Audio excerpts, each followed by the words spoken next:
Pemirsa PT Impact Pratama Industri Tbk, produsen atap merek Alderon, optimistis akan mencapai target pendapatan 4,2 triliun rupiah pada tahun 2025. Meskipun pasar bahan bangunan tengah melemah, IMPC atau Impact tetap fokus meningkatkan kinerjanya.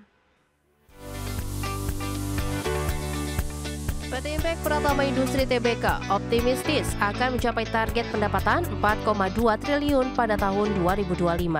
Mengungkapkan bahwa hingga kuartal 3 2025 kinerja perusahaan masih berjalan sesuai rencana dan on track untuk mencapai target pendapatan tahunan. Hal ini menunjukkan bahwa strategi perusahaan dalam mengelola bisnis masih efektif di tengah kondisi pasar yang menantang.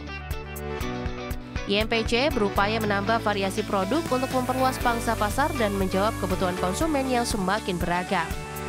Penambahan produk baru ini diharapkan mampu menggenjot penjualan dan melengkapi portofolio perusahaan di sektor bahan bangunan. Meski menghadapi pelemahan pasar bahan bangunan, IMPC optimis dapat mempertahankan pertumbuhan dengan inovasi produk dan performa penjualan yang solid, serta penguatan distribusi di berbagai wilayah.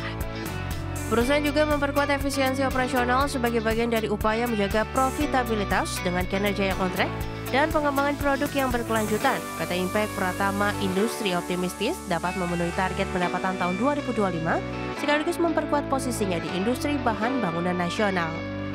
Berbagai sumber, IDEX Channel.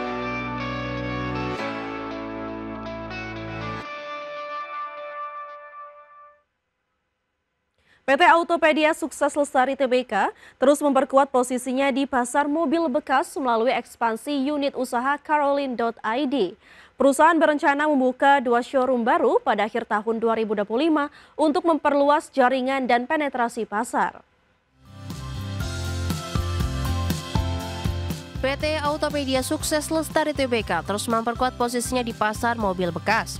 Perseroan menyampaikan bahwa ekspansi showroom Caroline.id adalah bagian dari strategi menggabungkan platform digital dan kehadiran fisik untuk memberikan pengalaman belanja mobil bekas yang aman, transparan, dan terpercaya bagi konsumen. Tahun 2025 ini, Caroline.id telah menambah 2 showroom baru di Cibubur dan Pasir Kaliki, Bandung. Showroom di Pasir Kaliki menjadi cabang keempat Caroline.id di kota Bandung, menandai perluasan signifikan dalam jangkauan pelayanan ASLC. ASLC juga memanfaatkan teknologi melalui platform Cartalog, sebuah price engine untuk menentukan harga beli dan jual kendaraan. Platform ini mendukung proses transaksi yang lebih efisien dan berpotensi dikomersialisasikan melalui model berlangganan di segmen retail dan korporasi. Pada semester 1 2025, ASLC mencatat pendapatan 447,1 miliar rupiah dengan pertumbuhan 17,1% secara tahunan.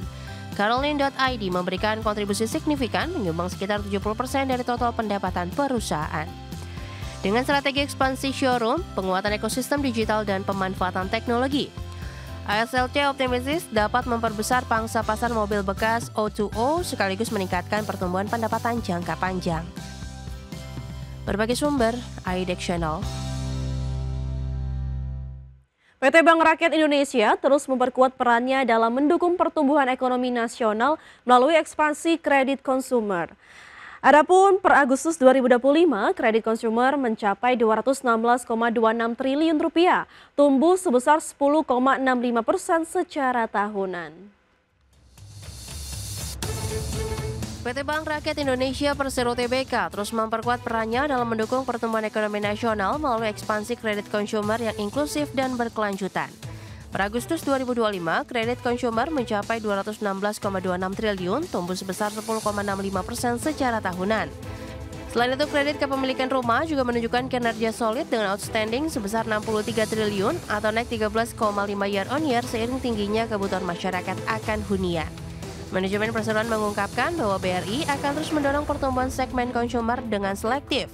Perseroan optimis penyaluran kredit konsumer akan terus tumbuh sehat sekaligus mendukung pertumbuhan ekonomi yang berkelanjutan. Berbagai sumber, IDEX Channel.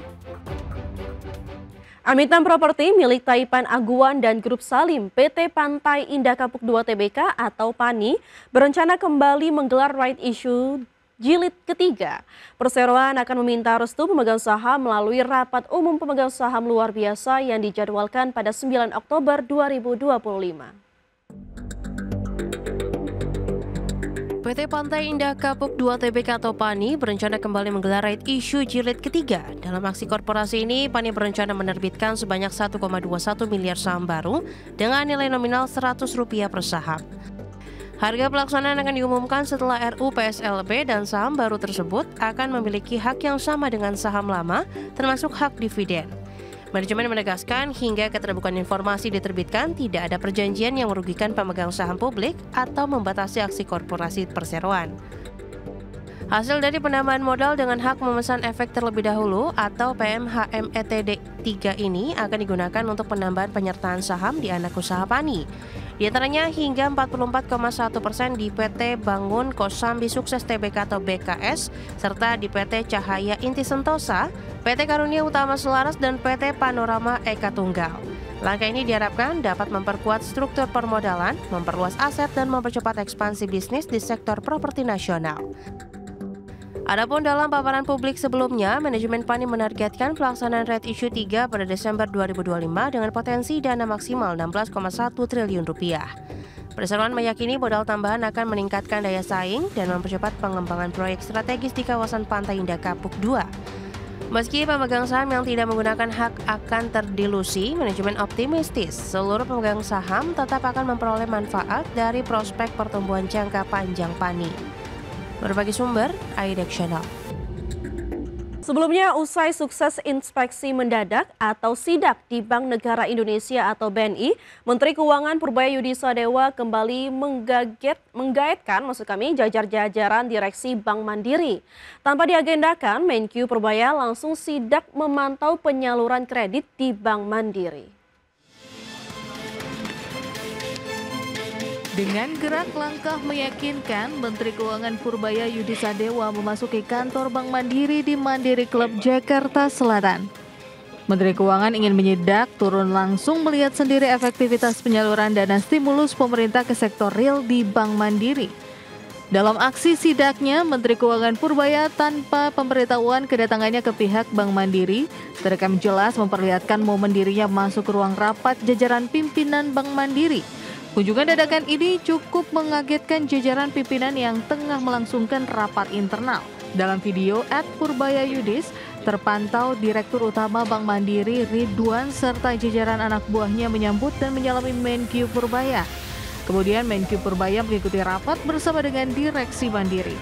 Dalam sidak ke Bank Mandiri tersebut, Menkyu Purbaya mengungkapkan bahwa 70% dari dana stimulus pemerintah senilai Rp200 triliun sudah terserap dan berputar di masyarakat. Dana tersebut disalurkan melalui bank-bank himbara untuk mendukung pertumbuhan kredit dan konsumsi. Menurutnya, penyerapan yang cepat ini menjadi indikator positif bahwa perbankan mampu menjalankan fungsi intermediasi dengan baik. Bank Mandiri sendiri disebut berencana mengajukan tambahan dana untuk disalurkan ke sektor lain seperti properti dan otomotif yang dinilai memiliki efek berganda cukup besar terhadap perekonomian nasional. Jakarta, Tim Liputan IDEX Channel.